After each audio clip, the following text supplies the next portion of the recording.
आप लोग? I hope कि बिल्कुल घर जैसे नहीं है, तो आदत डाल लीजिए, जीवन में छोटी-बड़ी समस्याएँ तो होती रहती है। आज के इस वीडियो में हम लोग क्या करने वाले हैं, जो हिंदी का तीसरा सेट है, जो रीड एंड पास था, बात समझे कि नहीं? रीड एंड पास था, उसके बारे में हम लोग चर्चा करने वाले हैं, जिसमें 50 क्वेश्चन होंगे और 50 क्वेश्चन का हम लोग पोस्टमार्टम करेंगे और मिल के मचाएँगे बवाल। तो चलिए हम लोग बिना किसी समय गँवाए 50 क्वेश्चन का पोस्टमार्टम करते हैं और लास्ट में ज़रूर कमेंट कीजिएगा कि आपको कितना क्वेश्चन्स आ रहा है, कितना क्वेश्चन्स आपने बनाया हुआ है, ठीक है ना? बाकी पिछला 2 वीडियो नहीं देखे होंगे, तो ज़रूर जाकर के उसको चेकआउट कर लीजिए, ठीक है ना? बहुत इंपॉर्टेंट क्वेश्चन्स हम लोगों ने रखा हुआ है उसको, बात समझे?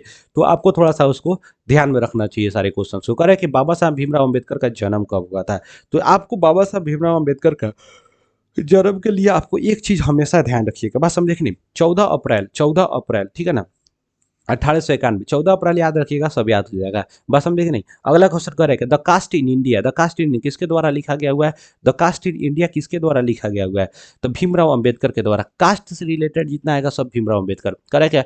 खोखा किस कहानी का पात्र है? तो खोखा किस कहानी का पात्र होगा? 20 के दांत कहानी का पात्र है खोखा। अगला कह रहा है खोखा के पिता कौन था? तो सेन साहब थे। और गिरधर लाल जो था किसका पिता था? तो मदन का। बात समझे कि नहीं? मदन का। ठीक है, अगला क्वेश्चन, ये पत्रकार महोदय कौन थे? ये सेन साहब के दोस्त थे। अगला क्वेश्चन क्या कर रहा है?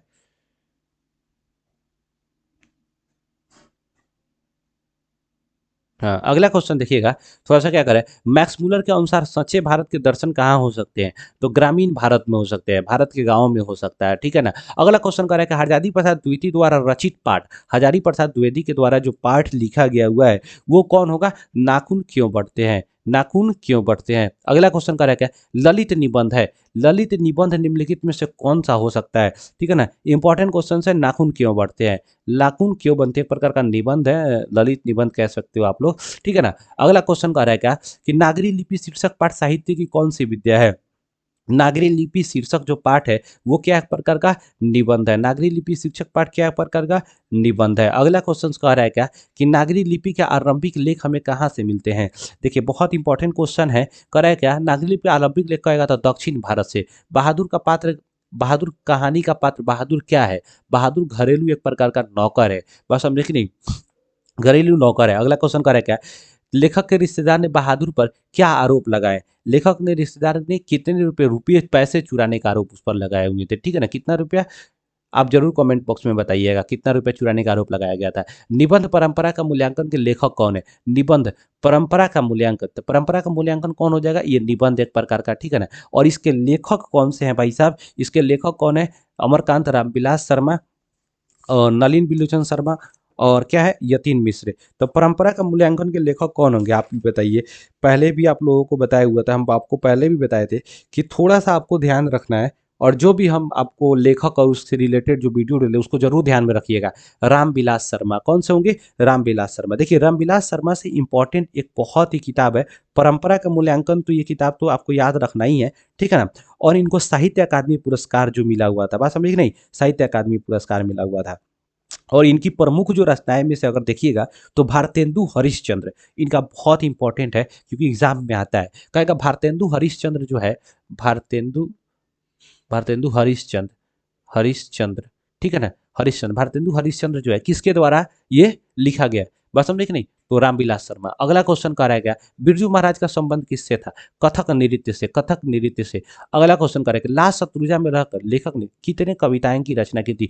देखिए कितना इंपॉर्टेंट क्वेश्चन है। लाल शत्रुंजय में रह करके लेखक ने कितनी जो है कविताएं की रचना की हुई थी? तो 35 कविताएं की रचना। पिताजी किससे नाराज थे? तो पिताजी भाई साहब किससे नाराज होंगे? संतू भग्गू दीदी नरेन किससे नाराज होंगे? नरेन से। बात समझे कि नहीं? बिस्मिल्लाह खां की मृत्यु कब हुई थी? तो बिस्मिल्लाह खां की मृत्यु बहुत इंपॉर्टेंट है, ठीक है ना? क्योंकि ये शहनाई वादक थे और भारत बहुत ही फेमस थे, ठीक है ना? तो 21 अगस्त 2006, 21 अगस्त 2006। अगला क्वेश्चन का रह गया, भारत के राष्ट्रपिता किसे कहा जाता है? भारत के राष्ट्रपिता किसे कहा जाता है? देखिए ये इंपॉर्टेंट क्वेश्चन है, आपको बहुत पहले से पता होगा कि भारत के राष्ट्रपिता महात्मा गांधी को कहा जाता है, ठीक है ना? अगला क्वेश्चन, नानकाना साहब कहाँ है? नानकाना साहब कहाँ होगा वर्तमान के समय में? वर्तमान में अभी ये पाकिस्तान में है, ठीक है ना। अगला क्वेश्चन करेंगे, प्रेम यानी श्री राधिका किनकी रचना है। देखिए ये प्रेम यानी श्री राधिका रसखान की रचना है, रसखान की। घानानंद कवि है, तो घानानंद जो है किस प्रकार के कवि होंगे, ये रीति मुक्त कवि है। अगला क्वेश्चन, स्वदेशी शीर्षक पाठ के रचनाकार कौन है, तो स्वदेशी शीर्षक पाठ के रचनाकार कौन से होंगे, यहाँ पर याद रखिएगा प्रेमघन। बात समझे कि नहीं। अगला क्वेश्चन करेंगे, भारत माँ के श्रेष्ठ मुख की तुलना कवि ने किससे की है। भारत माँ के श्रेष्ठ मुख की तुलना कवि ने किससे की है। बहुत इंपॉर्टेंट क्वेश्चन है। कर रहा है क्या यहाँ पर कि कवि ने जो युक्त भारत माँ की जो मुख की तुलना है वो छाया युक्त चंद्र से किया गया हुआ है। किससे तुलना किया गया हुआ, छाया युक्त चंद्र से। अगला क्वेश्चन, किस रचना के लिए दिनकर को साहित्य अकादमी पुरस्कार मिला हुआ था। बहुत इंपॉर्टेंट क्वेश्चन है क्योंकि एग्जाम में ये क्वेश्चन ऑलरेडी पूछा हुआ है। संस्कृत के 4 अध्याय रश्मि रथी, रश्मि रथी, दुंकार और अर्धनारीश्वर, ये सभी किनका रचना है, ये सभी उन्हीं का रचना है।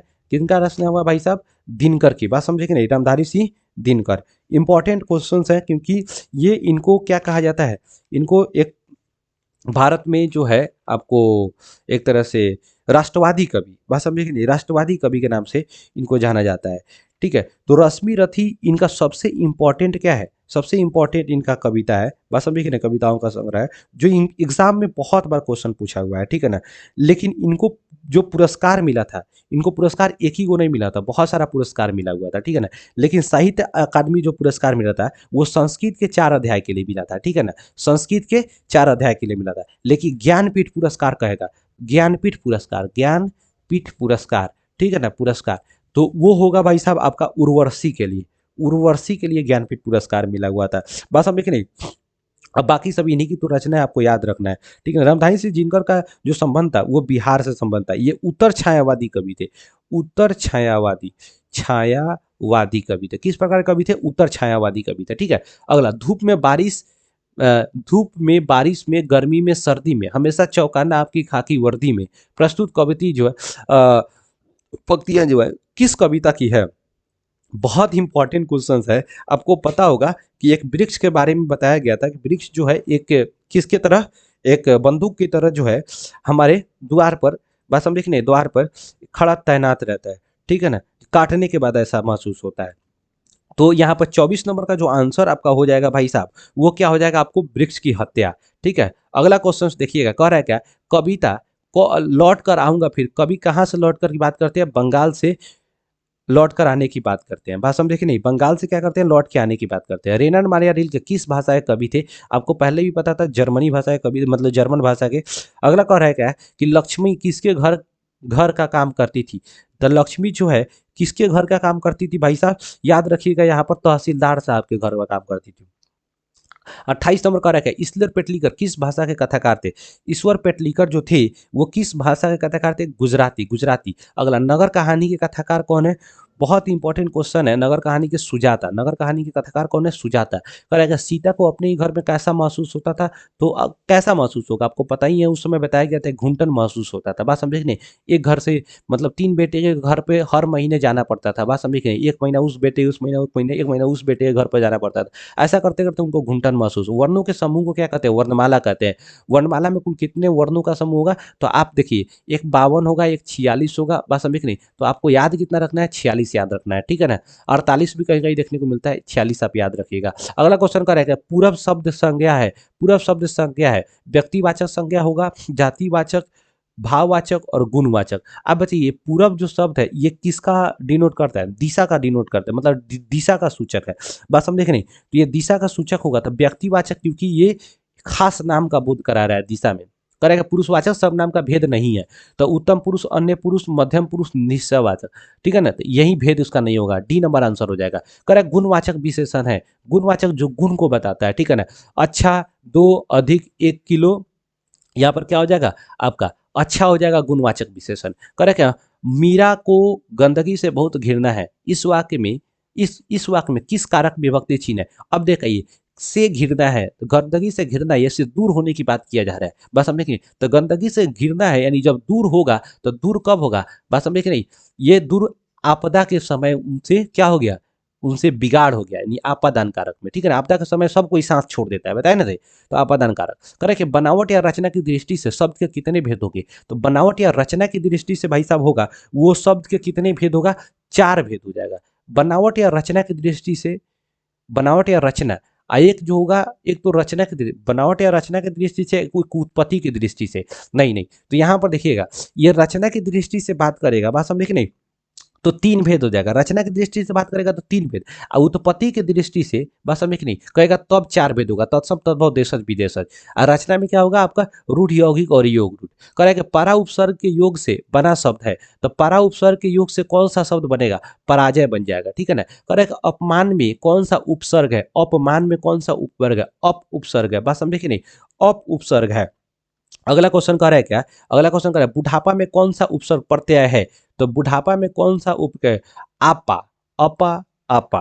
बात समझे कि नहीं, कौन सा उपसर्ग हो जाएगा यहाँ पर, ध्यान रखिएगा, बूढ़ा प्लस पा, बुढ़ापा, तो यहाँ पर क्या हो जाएगा, पा शब्द हो जाएगा। कितना लोग आपा मार देंगे, नहीं तो पीछे वाले शब्द का कोई ना कोई तो अर्थ निकलना चाहिए ना, तो बूढ़ा प्लस आपा, ठीक है ना। अगला क्वेश्चन कर रहा है लक्ष्मी प्रवाची शब्द, लक्ष्मी का प्रवाची शब्द थोड़ा सा बड़ा कर लेता हूं मैं, यहाँ पर ध्यान दीजिएगा। कह रहा है लक्ष्मी का प्रवाची शब्द नहीं है, रमा विष्णु प्रिय कमला पार्वती नहीं होगा, ठीक है ना। कह रहा है कमल का प्रवाची शब्द है, तो कलम का अरविंद पंकज जलज सभी हो जाएगा। अगला कह रहा है उपकार का विपरीत क्या होगा, अपकार हो जाएगा, उपकार का अपकार।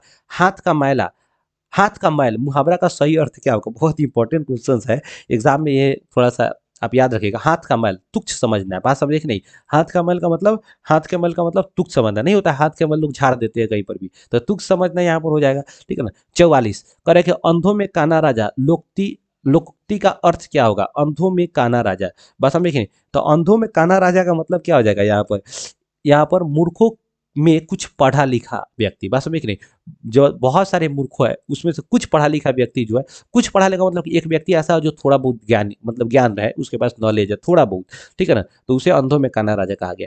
करेक्ट है। संलाप में संलाप का संधि विच्छेद क्या होगा, देखिए, देखिए आपको बहुत पहले भी हम बताए हुए थे कि जो विसर्ग होता है, बात समझे कि नहीं, उस विसर्ग को आप जब भी संधि विच्छेद कीजिएगा तो आपको क्या करना है, उस विसर्ग को म में बदल देना है और बाकी को लिख देना है, तो सम जोड़ लाप हो जाएगा, समलाप। जहाँ दोनों पद प्रधान हो वो क्या हो जाएगा, द्वंद्व समास हो जाएगा। जैसे देखिएगा चोखा चटनी, बस समझिए, दाल भात, राधा कृष्ण, इस तरह के जो शब्द आएंगे वो द्वंद्व समास हो जाएगा। करेंगे जो हर जगह व्याप्त हो, तो जो हर जगह व्याप्त हो वो सर्वव्यापी हो जाएगा, क्या हो जाएगा, जो हर जगह व्याप्त होगा सर्वव्यापी हो गया, सर्वज्ञ हो जाएगा, बात समझे कि नहीं। अगला क्वेश्चन क्या करे, जू कौन, सर्वज्ञ मतलब मतलब देखिए, एक तो सर्वज्ञ मतलब सभी जगह होता है, ठीक है ना, कहीं कहीं इस सर्वज्ञ का अर्थ जो होता है सर्वज्ञानी भी माना जाता है, ठीक है ना, जो सब कुछ जानता हो, अल्पज्ञ सर्वज्ञ। करेक्ट है कि और जिज्ञासु किसे, जो जानने की इच्छा रखता हो, जिज्ञासी, बात समझे कि जो आपके हित सोचता है उसे हितैषी कहते हैं। करेक्ट है। जू कौन सी लिंग है, इंपॉर्टेंट क्वेश्चन है, स्त्रीलिंग होगा, बात समझ नहीं, जू रेंगती है, बात समझ, जू रेंग रही है, जू फैली हुई है, इसलिए स्त्रीलिंग हो जाएगा, ठीक है ना। देखिए अगला क्वेश्चन क्या कर रहा है, यहाँ पर इंपॉर्टेंट क्वेश्चन था, वो निम्न में से शुद्ध शब्द है, देखिएगा करेगा शुद्ध शब्द कौन होगा, क्षमा, चिन्ह, चिन्ह, चिन्ह, ये भी सही है, छत्र, छत्र नहीं हो पाएगा, ठीक है ना, और गणित, छत्र और गणित, गणित भी सही है, बस हम देखें नहीं, यहाँ पे क्या हो जाएगा, गणित सही हो जाएगा, चिन्ह में भी थोड़ा सा चिन्ह, चिन्ह,